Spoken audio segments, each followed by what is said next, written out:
দিনদার মুসলিম society circle এটা maintain করা। এই যে আমরা এখানে এসেছি, এখানে আমরা যারা এসেছি তারা কেন এসেছি? দিনই একটা আয়োজনের মধ্য দিয়ে নিজের ঈমান আমলকে নিরাপদ করতে এসেছি।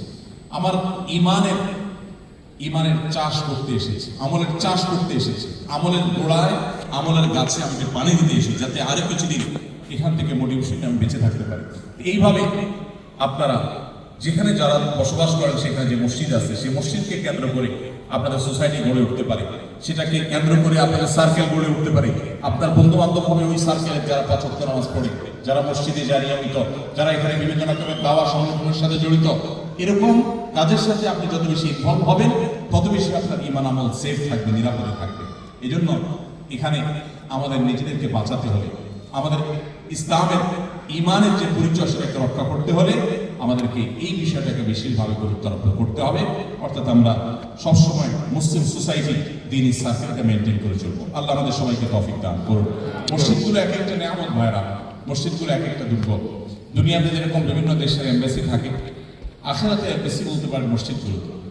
এমবাসিতে যেরকম আমরা আমাদের পাসপোর্ট নবায়ন করি, আমাদের মসজিদে গিয়ে আমাদের ঈমানকে আমরা নবায়ন করবার সুযোগ পাই, ঈমানকে আমরা রিনিউ করার সুযোগ পাই, ঈমানকে শক্তিশালী করবার সুযোগ পাই। অতএব সেই সুযোগটা আমাদের ধারণ করতে হবে, সেই সুযোগটা আমাদেরকে গ্রহণ করতে হবে। রব্বে কারীম আমাদের সবাইকে সে তৌফিক দান করুন।